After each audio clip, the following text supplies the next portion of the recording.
Steve Harvey telling people he used to be homeless. That's my story. That's not his story. Steve Harvey wasn't never homeless. When Mark Curry was touring with him 25 years ago, he was making $3,000 a show in cash and doing 5 shows a week. They just tell the stories. Thanks to my wife, I'm where I am. You said that about the first wife. You forget that? You told us it was her. Then you went and married somebody else that think like a man.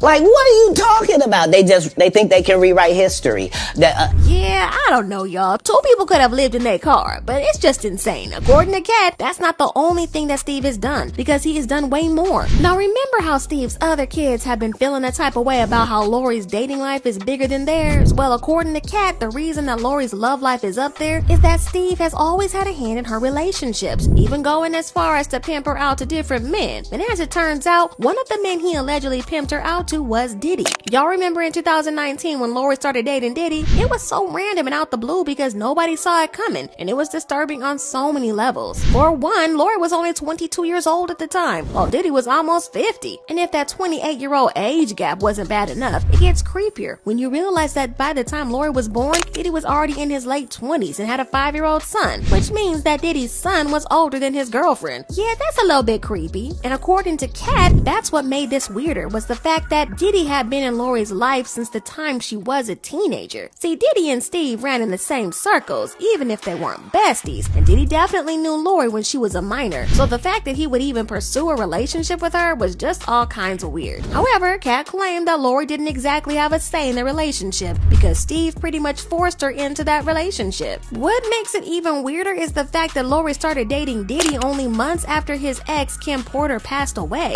and when Kim was alive, she had a great relationship with Kim. She was pretty upset when Kim passed. She even paid her respect in a now deleted Instagram post where she said, "Having a hard time processing this one. You were such a beautiful person, inside and out. I'm so glad I told you how much I loved and missed you the last time I saw you. Your energy was truly something special. An angel on earth and now in heaven. R.I.P. Mama Kim."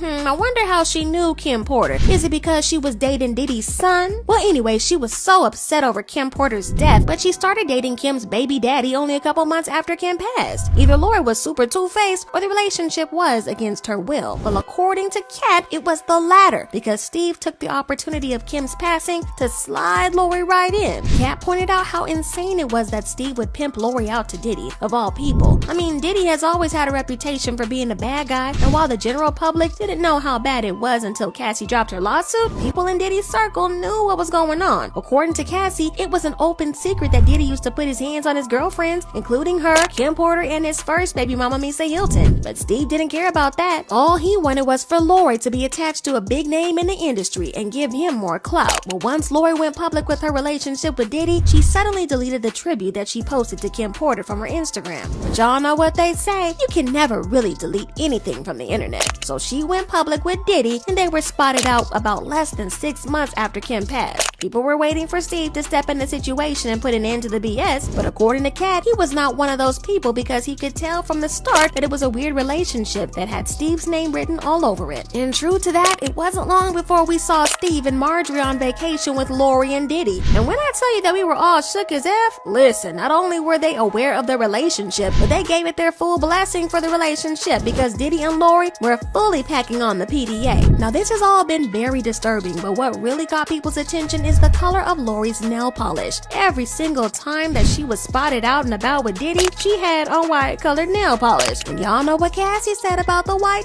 nails. In her lawsuit, Cassie claimed that Diddy used to force her to wear white nail polish because he loved the way that the white nail polish contrasted against the dark skin of male escorts that he forced her to be intimate with. Now Cassie wasn't the only one who was subjected to this, because there are rumors that he did the same thing to Young Miami as well, after fans noticed that Miami also had on white nail polish every time she was with Diddy, leading to speculations that he also made Miami take part in these freak-offs. So Lori wearing white nail polish around Diddy sent off red flags for us all, especially when we consider the fact that she completely stopped wearing white nail polish after she and Diddy broke up, causing fans to speculate that she saw some pretty wild things when she was with Diddy. Well, according to Katt, Steve didn't care what Lori was going through with Diddy as long as she was with him and she was linked to him. He slammed Steve Harvey, calling him out for being selfish and pimping Lori out to Diddy when he knew fully well what kind of man Diddy was. Katt also claimed that Diddy wasn't the last man that Steve Steve pimped Lori out too, because he also pimped her out to other men, including Michael B. Jordan. Yeah, Katt's revelations have fans dragging Diddy and Steve for filth, and they been leaving comments saying, "I been said Steve was pimping that child out. Ain't no way she ran through that many men and no one is good enough. She was smart and got away from Puppy quick, fast, in a hurry. Either Steve doesn't have a say or he's all about the material things and status. He probably thought a job or marriage would come out of that, since she's not A-list P. No sane parent would let their child, who's barely an adult, date a dangerous 50-year-old man like him, especially after hearing the rumors about Kim's death. And Diddy is crazy. He dated someone who dated his son, and Steve approving of that was creepy as fudge. Not the fudge catching a stray, but do you guys think that Lori is ever gonna get out of Steve's alleged control and finally start dating for love? Drop your thoughts in comments below and then check out this next video.